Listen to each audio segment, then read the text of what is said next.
We've done a lot of PAGA webinars since the reform last June and the beginning of this year on uh, the background on PAGA. So I'm going to move through this pretty quickly and just get to what we're seeing 1 year into the reform.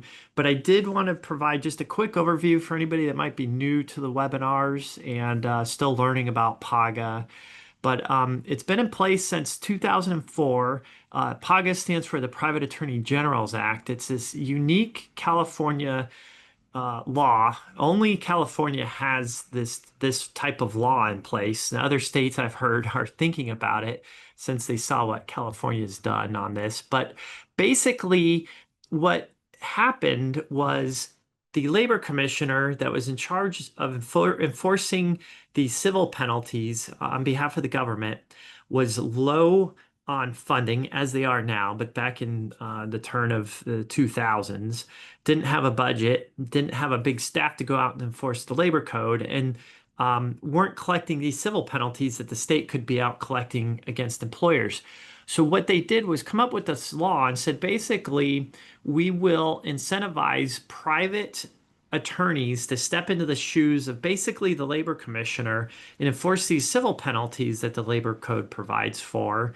And they can collect these penalties on behalf of the employees. The law was written, it's called a representative action. So it was written so that the the private attorney, so it'd just be a plaintiff's attorney, as long as they had one employee that suffered a violation, they could bring this PAGA claim on behalf of all other employees for these violations. And as the law developed, it started getting bigger and bigger. And as we'll talk about, that's why the reform came into last year to dial some of these issues back. For example, the argument came up, the plaintiff's bar was arguing, look, yeah, I've got this plaintiff, they only suffered one injury. Let's say they didn't get their rest breaks. The plaintiff's bar said, well, they suffered one injury on the rest break issue, but we could still bring this representative action on behalf of all employees for all other violations that we discovered in the lawsuit. So we could bring a lawsuit for unreimbursed business expenses, meal and rest breaks, or meal breaks in addition to the rest breaks. On and on. So the employee didn't actually have to suffer the injury for that to be an issue in those PAGA cases. The reforms dealt with that, dialed it back a bit, but that's what we were facing before the reform. Now, PAGA, it's called the bounty hunter law because it allowed these private attorneys to go out, file these lawsuits against employers, and they would get their attorney's fees if they were successful. So they would be paid. And then 25% of the penalties of these civil penalties that they collect would go to the employees, and 75% had to be given back to the state. That's been reformed a little bit, but these penalties would add up very quickly. It was $100 per employee per pay period for the first violation, and $200 per employee per pay period for any subsequent violation. So even if you had 100 employees, these penalties add up very quick. Some older case law, it got very technical, and it's still very technical, and that's why we're recommending employers conduct these audits routinely to make sure that they're complying with the labor code. And for example, on the slide, we've got this Lopez case where the last four digits of the employee's social security number were left off of the wage statement. That created a penalty. We had cases even that were claiming because the Inc. or the LLC in the employer's name was left off of the pay stub, that was a violation that would trigger this $100 per employee violation per pay period. That's been dialed back a lot, and this reform helped a lot as well last year. So, but just to give you an idea of what we were looking at and why there's so many of these cases out there is because it was so easy to get into the millions of dollars for a plaintiff's attorney and then argue for their attorney's fees on top of it. So the reform dialed back these penalties, and I've got a few lists here too. I'm not going to walk through these in detail, but dialed these back quite a bit.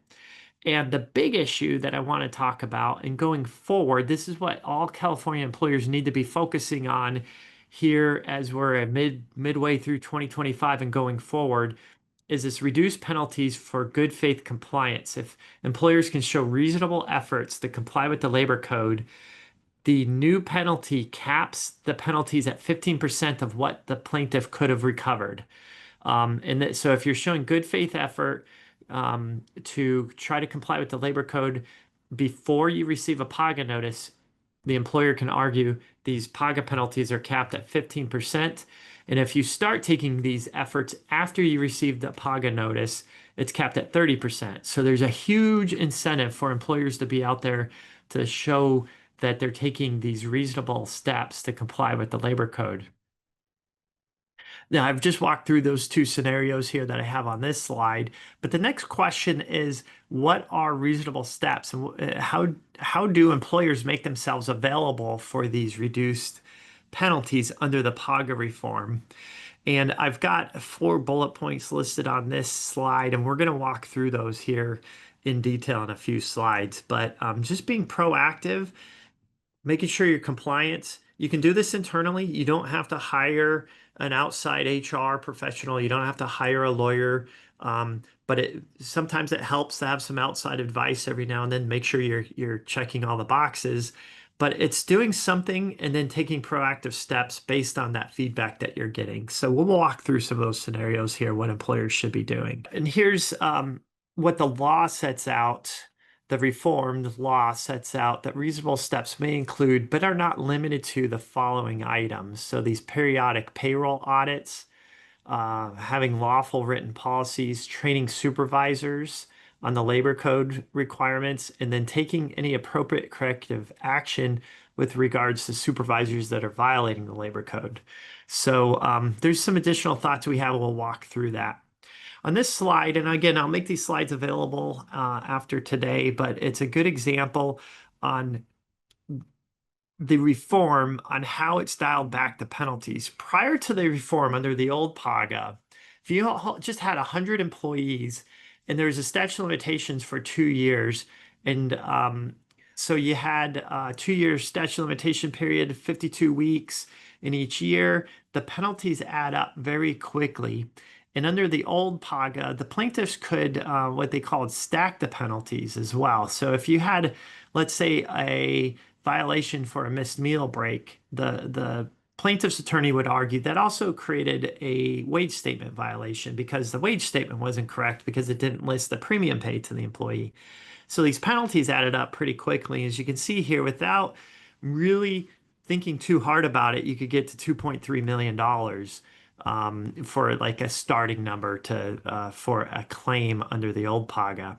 Under the reformed PAGA, if the employer can show that they're taking reasonable steps to comply with the labor code and have that 15% cap kick in, you're looking at $156,000 soaking wet under the reformed PAGA. Much different case, much different starting point for negotiating to settle a case. And it's brought a lot of relief for a lot of employers under the reformed PAGA.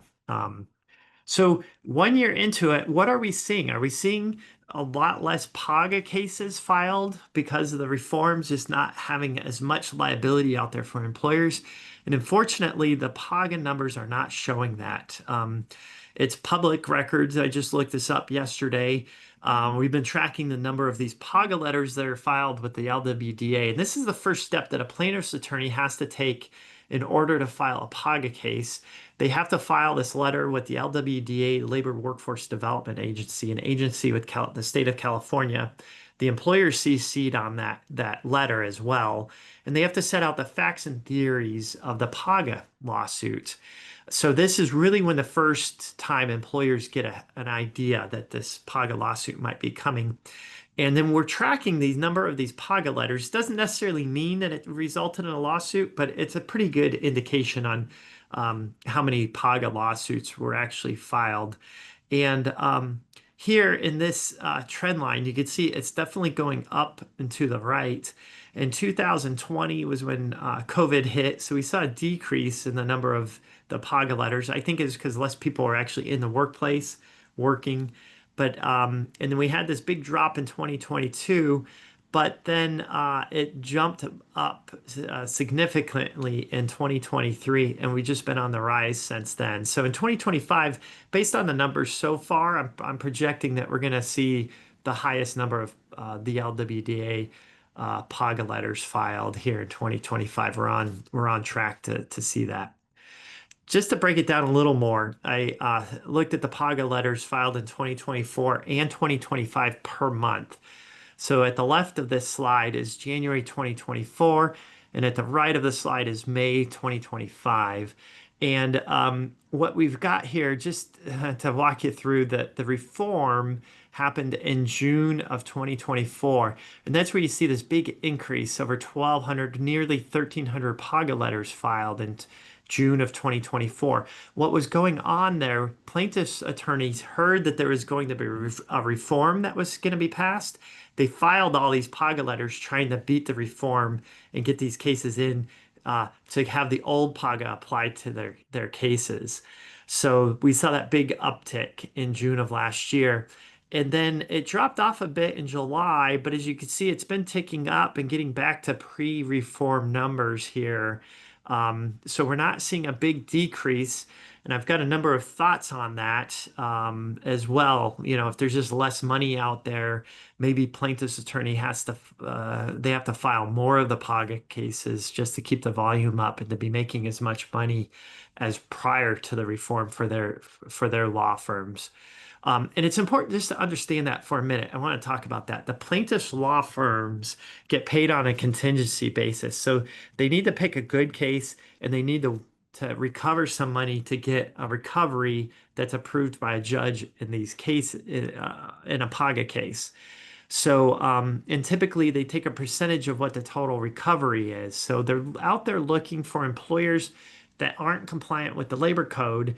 And that's something we preach to our clients. You just don't want to be the low-hanging fruit in these types of cases. So it's super helpful to have a client that's trying their best to comply with the labor code and taking reasonable efforts to comply. One, now we've got this argument that the penalties are capped at 15%.